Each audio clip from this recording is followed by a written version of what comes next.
আসসালামু আলাইকুম প্রিয় স্বপ্নবাজের দল, আশা করব তোমরা ভালো আছো, তোমাদের পড়াশোনা ভালো চলছে।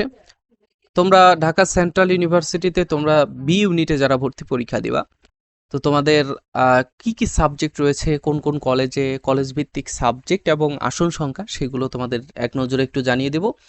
আশা করব যে তোমাদের পড়াশোনাটা ভালোই চলছে, কেননা তোমাদের পড়াশোনা এখন না চালালে হবে না, সামনে যেহেতু সার্কুলার দিয়ে দেবে।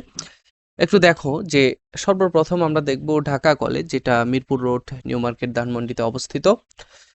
অর্থাৎ ঢাকা বিশ্ববিদ্যালয়ের পাশেই, তোমরা যারা ভর্তি পরীক্ষা দিয়েছিলে আর কি, যে ঢাকা বিশ্ববিদ্যালয় দেখেছো, তার পাশেই ঢাকা কলেজ, নীলক্ষেত পার হয়েই অবস্থিত। তো এখানে দেখো তোমাদের বি ইউনিটের জন্য কি কি আসন, কতগুলো আসন রয়েছে: বাংলা, ইংরেজি, ইতিহাস, তারপর হচ্ছে দর্শন, ইসলামের ইতিহাস ও সংস্কৃতি, ইসলামিক স্টাডিজ, অর্থনীতি, রাষ্ট্রবিজ্ঞান, সমাজবিজ্ঞান, ভূগোল ও পরিবেশ, মনোবিজ্ঞান, পরিসংখ্যান, গণিত, ব্যবস্থাপনা, আর হচ্ছে তোমার হিসাব বিজ্ঞান। এটা হচ্ছে বি ইউনিট। তো তোমাদের মধ্যে একটা প্রশ্ন আসে যে ভাই, বি ইউনিটের শিক্ষার্থী এখানে পরিসংখ্যান পড়তে পারবে, গণিত পড়তে পারবে? আচ্ছা, এটা হচ্ছে অপশনাল, যে তোমরা যদি নিতে চাও নিতে পারবা, এখানে তোমরা সাবজেক্ট চয়েস দিতে পারবা। ঠিক আছে, এখানে মোট আসন রয়েছে 681টি।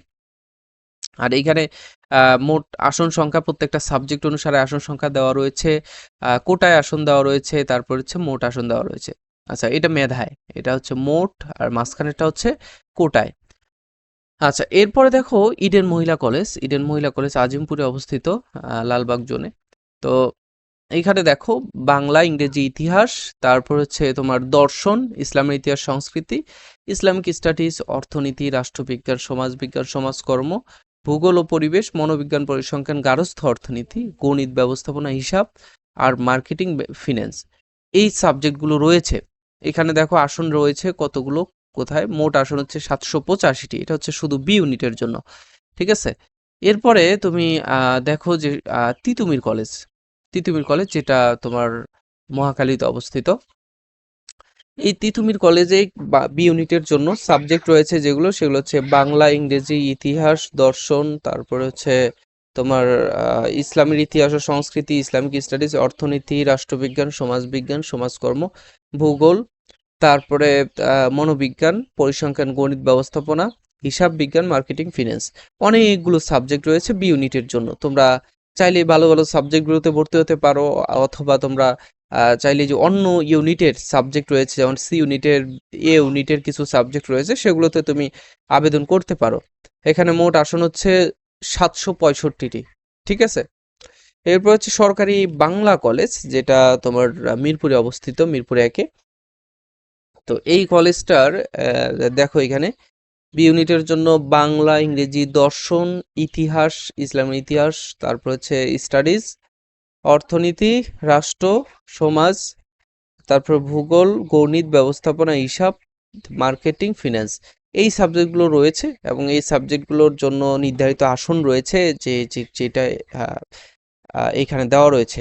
মোট আসন হচ্ছে 674টি। আর আরেকটা বিষয়, যে তোমাদের যাদের সাবজেক্ট এখানে মনে হচ্ছে যে এটা শুধু আহ, এটা হচ্ছে সকল ইউনিট মিলিয়ে, মোটেও না, এটা শুধু বি ইউনিটের। হ্যাঁ, তোমরা এই যে গত একটা ভিডিও আমি করেছিলাম, সেখানে তোমরা একটা ভুল মেসেজ পেয়েছিলে। সো আমারও একটু বলতে সমস্যা হয়েছিল, যেটা যে আমিও অতটা খেয়াল করি নাই। আমি ভাবছি একটা, বলে ফেলছি আরেকটা। তো পরবর্তীতে ভিডিও আপলোড করার পরে আমার মনে হলো যে আসলে, পরে আমি কমেন্টে অবশ্য জানিয়ে দিয়েছিলাম। তো যাই হোক, এই যে তোমাদের এখানে আরেকটা কলেজ রয়েছে, কবি নজরুল, সোহরাওয়ার্দী, সরি, আরো 2-3টা কলেজ রয়েছে, সেগুলো আমি জানিয়ে দেব। তার আগে তোমাদেরকে একটু জানিয়ে দেওয়া উচিত যে আহ, তোমরা যারা এখন প্রস্তুতি নিচ্ছ, অবশ্যই একটা ভালো প্রস্তুতি দরকার। দেখো, এই যে আমরা যেই সার্কুলারটার কথা বলছি, বা এই যে আসন সংখ্যার কথা বলছি, এটা কিন্তু 2024-25 শিক্ষাবর্ষের।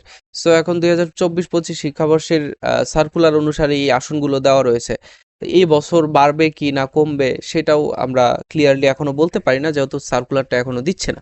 সো আশা করব যে এটাই থাকবে, কেননা এই সার্কুলার অনুসারেই তোমাদের আহ, ভর্তি কার্যক্রম হওয়ার সম্ভাবনা রয়েছে। সার্কুলার অতটা চেঞ্জ হয় না, জাস্ট 2-1টা বিষয়ে তোমার পরিবর্তন হতে পারে। আচ্ছা, এরপরে দেখো বেগম বদরুন্নেসা কলেজ, বকশীবাজার অবস্থিত, যেটা সেটা হচ্ছে বি ইউনিটের জন্য বাংলা, ইংরেজি, ইতিহাস, দর্শন, ইসলামের ইতিহাস, ইসলামিক স্টাডিজ, অর্থনীতি, রাষ্ট্রবিজ্ঞান, সমাজবিজ্ঞান, সমাজকর্ম, ভূগোল, মনোবিজ্ঞান, অর্থনীতি, গণিত, ব্যবস্থাপনা, হিসাব বিজ্ঞান।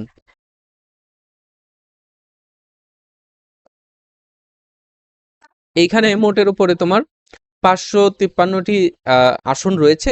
এটা সকল শিক্ষার্থী, বি ইউনিটের শিক্ষার্থীদের জন্য, এই যে বেগম বদরুন্নেসা সরকারি মহিলা কলেজে। আচ্ছা, এরপরে পাশে রয়েছে শহীদ সোহরাওয়ার্দী কলেজ। এখানে হচ্ছে তোমার বাংলা, ইংরেজি, দর্শন, ইসলাম ইতিহাস, ইসলামিক স্টাডিজ, অর্থনীতি, রাষ্ট্রবিজ্ঞান, সমাজবিজ্ঞান, ভূগোল, গণিত, ব্যবস্থাপনা, হিসাব বিজ্ঞান। এইখানে দেখো আসন রয়েছে মেধায়, তারপরে কোটায়, তারপরে হচ্ছে মোট আসন সংখ্যা। মোট হচ্ছে 465টি আসন রয়েছে এই কলেজে। ঠিক আছে, এখানে দেখো যে আহ এই যে আরো একটা আছে, তারপরে তোমাদেরকে সব আপডেট জানিয়ে দিচ্ছি। আর একটু কিছু বাকি রয়েছে গুরুত্বপূর্ণ, যেগুলো তোমাদেরকে জানা উচিত।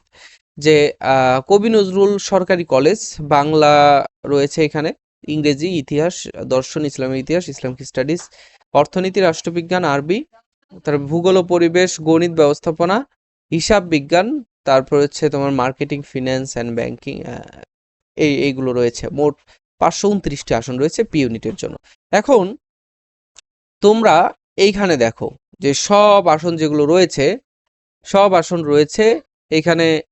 যতগুলো কলেজ রয়েছে আমি এই যে আবার দেখাচ্ছি, তোমরা পারলে একটু যোগ করো, করে দেখবা যে 4000-এর উপরে, 5,000-এর আশেপাশে আসন রয়েছে। ঠিক আছে, এখন তোমাদের মধ্যে যেটা প্রশ্ন সেটা হচ্ছে যে এই যে ভাইয়া এই নিচে যে লেখাটা লিখেছে যে কোটা থেকে যদি আসন সংখ্যা পূরণ না হয় তাহলে মেধা থেকে পূরণ করা হবে, তাহলে এইটা কেমন? এই যে দেখো মাঝখানে যে সারিটা কলামটা রয়েছে, এই কলামের মধ্যে দেওয়া রয়েছে কোটায় কতগুলো আসন রয়েছে। এখানে 4টি করে আসন রয়েছে, 4টি করে প্রত্যেকটা সাবজেক্টেই 4টি করে আসন রয়েছে, এইখানে তেমন নাই। তো এখন এই যে উদাহরণস্বরূপ বাংলা সাবজেক্টের ক্ষেত্রে আমি ধরি যে এখানে তো কোটায় থেকে 4টা আসন রয়েছে, তাই না? এখন এই কোটা থেকে 4জনকে নেওয়া হবে, 4জনের মধ্যে যদি 2জন থাকে কোটার মধ্যে, আর যে 2টা সিট ফাঁকা থাকলো, এই 2টা সিট কোথায় থেকে পূরণ করা হবে? তখন এই যে আর 2টা সিট এইখান থেকে পূরণ করা হবে। তোমার 52টা আসন দেওয়া রয়েছে মেধা থেকে, তখন আরো 2জনকে বাড়িয়ে নেবে, অর্থাৎ 54জনকে। সো এটা হচ্ছে যারা কোটার বাইরে, তাদের জন্য এখানে প্লাস পয়েন্ট। আবার আরেকটা ভিন্ন দিক থেকেও হবে যে যাদের এইখানে যদি মেধা থেকে আসন পূরণ না হয়, একাধিক কোটাধারী যদি থাকে, তখন কিন্তু কোটা থেকে সেটা পূরণ করা হবে। বুঝছো? তো যদিও কোটা নিয়ে এত আন্দোলন সংগ্রাম করতে হয়েছে, তারপরেও কোটা দিয়ে ভরিয়ে রাখছে। দেখো প্রত্যেকটা ইউনিভার্সিটিতে, প্রত্যেকটা কলেজে কতগুলো আসন কোটা থেকে। শুধু কবি নজরুল সরি শুধু কবি নজরুল সরকারি কলেজ থেকে কিন্তু অনেকগুলো আসন কোটা থেকে। দেখো 4, 8, 12, তারপর হচ্ছে 16, 20, 24, 12-র পরে হচ্ছে 16, 16-র পরে 20, 24, এরপরে হচ্ছে 1, 2, 3, 4, 5, 6, 7, 8, 9, 4 নং 36টা আসন রয়েছে তোমার কোটা থেকে। মানে বুঝতে পারছো যে কোটা আসলে বাংলাদেশ থেকে নিরসন করার কোনো উপায় নাই। এই যে এইগুলোতে সেম ভাবে দেওয়া রয়েছে।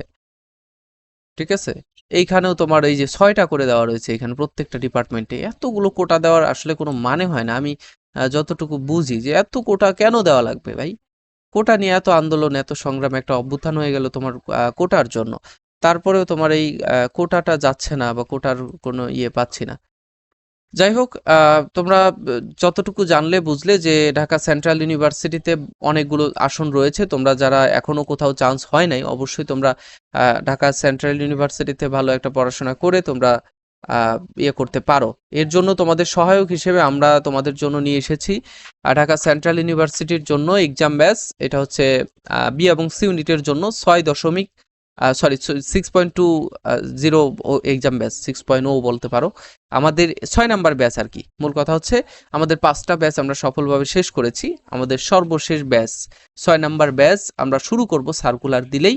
সো তোমরা যারা এই সর্বশেষ ব্যাচে ভর্তি হবা, এখানে 199 টাকা দিয়ে ভর্তি হতে পারবা। ডেইলি এক্সাম দিয়ে তোমার ভিত্তিটা মজবুত করতে পারবা, যার মাধ্যমে তোমার পড়াশোনা ভালো চলবে, প্র্যাকটিস ভালো চলবে, এবং দিন শেষে ঢাকা সেন্ট্রাল ইউনিভার্সিটিতে ভালো একটা পড়াশোনা তুমি প্রস্তুতি তুমি নিতে পারবা।